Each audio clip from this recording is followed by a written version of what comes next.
খান্নাস যুক্ত যাদের, তাদের যুদ্ধ করে খান্নাস মুক্ত হতে হয়। এটা রমজানে বন্দী হয় না, এটা রমজানে বন্দী হয় না, বন্দী হওয়ার আইনও নাই। তো এই শয়তানটা কি করে আমি আপনাকে দেখাই দেব, এই শয়তানটা দেখাবো। দেখেন, এই শয়তানটার বলা হচ্ছে পরিচয় কারেন জিন, অর্থাৎ সহচর জিন শয়তান। কি সহচর জিন শয়তান? দেখতে হুবহু যার যারটা তার মতো, প্রত্যেকটা মানুষের সাথে, যেমন আমার সাথে যেটা আমি যেমন তারা দেখতে তেমন, এবং আমি যেমন আমার রূহ দেখতে তেমন, আমি যেমন আমার রূহ দেখতে যেমন, এবং এই দেহটা দেখতে যেমন আমিও দেখতে তেমন। তাহলে আমি এই চারটা রূপ নিয়ে বললাম, এই দেহটা দেখতে যেমন, আমার সাথে যে কারের জিন সহচর জিন শয়তানটা সেটাকে দেখতে যেমন, আমাকে দেখতে হুবহু এবং আমার রূহ দেখতে হুবহু, চারজনের রূপ একই রূপ। কথা ক্লিয়ার? এবার দেখেন, আপনি যখন ধ্যান সাধনা যাবেন তখন এটাকে আলাদা করতে পারবেন, তাছাড়া পারবেন না, তাছাড়া তার বিধান নেই। যে এই যে কারেন জিন, জিন শয়তানটাকে তাড়ানোর জন্য আমাদের যে ব্যবস্থাটা, সেটা একমাত্র আল্লাহ রাসূলের হেরা গোয়ার মাধ্যমে। কার মাধ্যমে? হেরা গোয়ার ধ্যানের মাধ্যমে। এখন আমি দেখাই দিব বলছি, কি বলছি? দেখাই দিব। এবার দেখেন, যারা নামাজ আদায় করেন, সালাতে দাঁড়ান, কিসে দাঁড়ান? সালাতে দাঁড়ান। যখন আপনি সানা পাঠ করেন, সূরা ফাতিহা শুরু করেন, কি করেন? সূরা ফাতিহা শুরু করেন, দেখবেন ভালো কাজ মনে হচ্ছে। আমি আজকে আমার মায়ের সাথে এমন একটা ভালো কথা বলবো, কথাটা তো ভালো না? আমি আজকে এমন একটা ভালো কাজ করবো, অমুক এই জিনিসটা দান করবো, কথাটা তো ভালো না? যেমন ধরেন, আমি একজন খতিব, আমি আজকে খতবা এই আলোচনাটা পাঠ করবো, নামাজে দাঁড়ালাম, কথাটা কত ভালো না?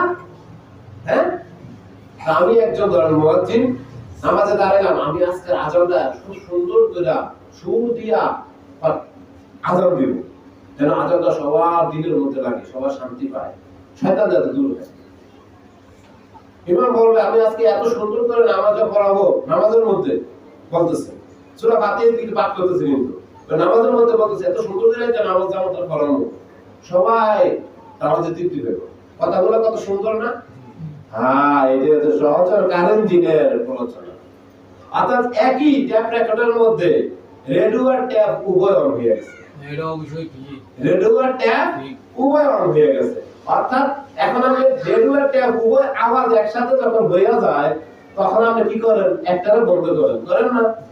তো এই নামাজের মধ্যে আপনি, আমি দাঁড়াইছি নামাজে, আমি সূরা ফাতিহা পাঠ করতেছি, কিন্তু সূরা ফাতিহা শেষ হলো, সূরা পাঠ করতেছি, কিন্তু কারেন জিন সহচর জিন শয়তানটা, যেটা নফসের সাথে খান্নাস রূপে মিশিয়ে দেওয়া হয়েছে, এটা আলোচনা আমরা অন্যদিন করেছিলাম কিভাবে হয়।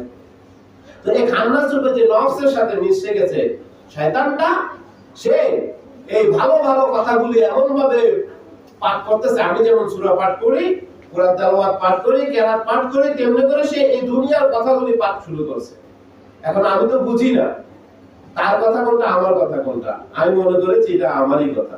এখন আমি এটার মধ্যে মন দিয়ে দিয়েছি, কি করেছি? মন দিয়ে দিয়েছি। এবার তার বসে চলে গেলাম। হাসরের ময়দানে যখন মিজানের পাল্লা কায়েম হবে, জান্নাতীরা জান্নাতে যাইতে চাইবে, যারা দুনিয়াতে সহচর জিন কারেন জিন শয়তান থেকে মুক্তি লাভ করতে পারে নাই, আল্লাহকে দেখার আকাঙ্ক্ষা করে নাই, আমার আল্লাহ বলেন হাসরের ময়দানে তারা আল্লাহ দেখবে না। আর তারা যদি জান্নাতে যাইতে চায়, তাদের যে সহচর কারেন জিন তাদেরকে হলো খাবলা দিয়ে ধরবে, ধরে বলবে, বন্ধু দুনিয়াতে কত কষ্ট করেছো, আমাকে ছাড়োনি, আজকে আমাকে ছেড়ে যাইতে পারবে না, চলো তোমার আমার স্থান একই সাথে জাহান্নামে। সূরা জিনের মধ্যে এই কথাই বলা হয়েছে, সূরা জিনের মধ্যে এই কথা বলা হয়েছে, জিন এবং মানুষ একসাথে যারা কাজ করে তাদের উভয়কে জাহান্নামে দেওয়া হবে। অর্থাৎ এখন বলতে পারেন কার সাথে নাই? যে মুসলমান বানাননি, যে দাঁড়াতে পারেননি, তার সাথে আছে। যে মুসলমান বানিয়েছেন, যে দাঁড়াতে পেরেছেন, তার সাথে নাই। এখন প্রমাণ, কে মুসলমান বানিয়েছে, কে দাঁড়াতে পেরেছেন? আচ্ছা বলেন তো, মুসলমান শব্দের অর্থ হচ্ছে আত্মসমর্পণ করা। আপনার কাছে যদি আপনার রূপে কারিম জিন সহচর জিন শয়তানটি আত্মসমর্পণ করে, আপনি তাকে দেখবেন না? হ্যাঁ, দেখবেন না? তাহলে এখন উপস্থিত বা আওয়াজ যতদূর যাচ্ছে, আপনারা বলেন, আপনারা কি দেখেছেন যে আপনার হুবহু রূপ একজন আপনার সামনে এসে আপনার কাছে আত্মসমর্পণ করেছে অথবা বলেছে, ভাই বা বোন, তোমারে আমি অনেক জ্বালাইছি, অনেক ধোঁকা দিছি, তোমার আর পারবো না, তোমার মধ্যে আর পারি না, তোমার মধ্যে যে নূরের তাজালি আর থাকতে পারি না, আমি চলে যাই, বিদায় নেই, বলেছে? যদি না বলে তাহলে আছে, আর যার আছে তার জন্য ব্যবস্থা নাই জান্নাতের। হ্যাঁ, রাসূল বলেছেন, যদি কোনো ব্যক্তি এটার সাথে যুদ্ধরত থাকে, কিরত থাকে, যুদ্ধরত থাকে, মুসলমান নাও বানাইতে পারে, তারাইতে নাও পারে, সেটা মানতে হবে ইনশাআল্লাহ। কে বলেছে? রাসূল সাল্লাল্লাহু আলাইহি ওয়াসাল্লাম। কিন্তু এটার সাথে যুদ্ধরত থাকতে হবে, এটাকে বলেছেন জিহাদুল আকবার, নফসি, নফসের সাথে জিহাদ করা সবচেয়ে বড় যুদ্ধ। আমরা তো জিহাদ ছেড়ে দিয়েছি, এজন্য মুসলমান আজকে ঘাড়ে ঘাড়ে বিপদে আছে। সবচেয়ে বড় যুদ্ধ নিজের সাথে জিহাদ করা, জিহাদুল আকবার নফসি।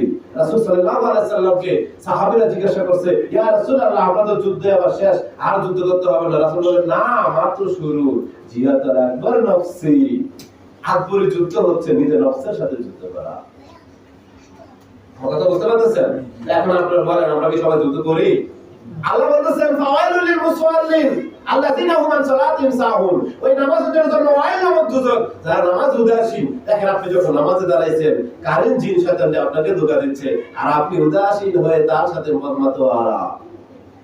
ধরেন আপনি একটা বকরি কিনেছেন, এখন এই বকরিটা দিয়ে আপনি তার বংশ বিস্তার করবেন, বিশাল বড় একটা খামার হবে, বকরি খামার। এই খামার দিয়ে আপনি বড় বড় বিল্ডিং, গাড়ি বাড়ি করবেন, নামাজের মধ্যে সব এই কথা আসতেছে। কি মজা লাগতেছে, কি কল্পনা জগতে বেঁচে গেছেন না। এই যে কারণ জিন শয়তান, সহচর জিন শয়তান দিয়ে আপনাকে এভাবে নিয়ে যাচ্ছে, আর আপনি তার সাথে চলে যাচ্ছেন। বলেন তো, রমজান মাসে কিটা হয় না? রমজান মাসে নামাজে দাঁড়ালে কি হয় না? তার মানে এটা বন্দী করার ক্ষমতা আল্লাহ নিজে ছেড়ে দিয়েছেন বান্দার হাতে। আল্লাহ বলতেছেন যে তোমার সাথে যে সহচর জিন শয়তান দিয়ে আমি দিয়েছি, সেটাকে তুমি যুদ্ধ করে তুমি তোমার শ্রেষ্ঠত্ব প্রমাণ করবা, তখন তুমি হবা মানুষ আশরাফুল মাখলুক। তার আগে পশু, অর্থাৎ সনাতনের ভাষা বলে যে পরজন্মে পশু হইয়া জন্ম নিব। কি হইবে জন্ম নিব? পশু হইয়া জন্ম নিব। আমার ইসলাম বলে সূরা সিজদার মধ্যে, কিসের মধ্যে? সূরা সিজদার মধ্যে, যখন বান্দা বলবে, আল্লাহ হে আমার পরম করুণাময় মহান আল্লাহ, আমাকে আবার দিন দুনিয়া যাই, আমি মানুষের কর্ম করে আপনার কাছে আসি। আর বলবেন, না, সময় নেই, যা পশুর দলে ধরে যা। আমরা না বুঝে কেন্না বাজার করি। আমার রাসূল বলেছেন, এসো তোমার ও আমার মধ্যে যা এক, তা আগে পালন করি, হেরা গোয়ার দানটি করি, করে পশুর দল থেকে নিজেকে মুক্ত করি। পরজন্ম অবশ্যই আছে। আল্লাহ বলে, যারা পরজন্ম বিশ্বাস করে না, তাদের ঈমান নাই। পরজন্ম বলতে হাসরের ময়দান, সেখানে আল্লাহর হুকুমে আমরা ইসরাফিল আলাইহিস সালামের সিংহে ফুৎকার দিবে, আমরা আবার পুনর্জন্ম লাভ করব। কি করব? পুনর্জন্ম লাভ করব। সেখানে আল্লাহ মানুষের মধ্যে যারা পশুর দল, তাদেরকে নরকে দিবেন, আর যারা মানুষের রূপ, মানুষ অর্জন করেছে, মানুষত্ব অর্জন করেছে, তাদেরকে আল্লাহ স্বর্গে জান্নাতে দিবেন।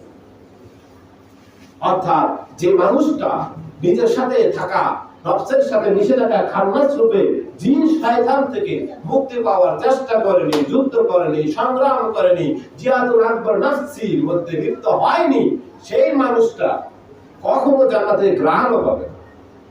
কি পাবে না? জান্নাতের ঘ্রাণও পাবে না। মাওলা আলীর দিকে যদি তাকাই, কার দিকে? মাওলা আলীর দিকে যদি তাকাই, দেখেন মাওলা আলীকে যখন তীর মারা হলো, কি মারছে? তীর। পায়ের মধ্যে সকল সাহাবীরা টেনে বার করতে পারতেছে না। এই কথাটা আমরা শুনি না? মাওলা আলী নামাজের মধ্যে পায়ে থেকে তীর করছে। এর কারণ কি? এর হাকিকত কারণ হচ্ছে মাওলা আলী ওনার সাথে খান্নাস রূপে মিশে থাকা কারিন সহচর জিন শয়তানটাকে মুসলমান বানিয়ে ফেলেছেন। নামাজের মধ্যে তার ধোঁকা নাই, এজন্য উনি নামাজে এত মিশে গেছেন। আসসালাতু মিরাজুল মুমিনিন, ওনার নামাজ।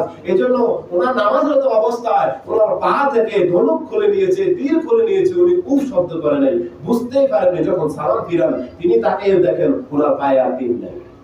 কথা বুঝতে পারছেন?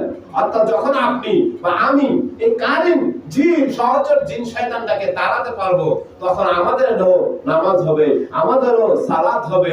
আসসালাতু মিরাজুল মুমিনিন। এর আগে হবে ফাওয়াইলুল লিল মুসাল্লিন আল্লাযিনা হুম আন সালাতিহিম সাহুন। এর আগে কি নামাজ হবে?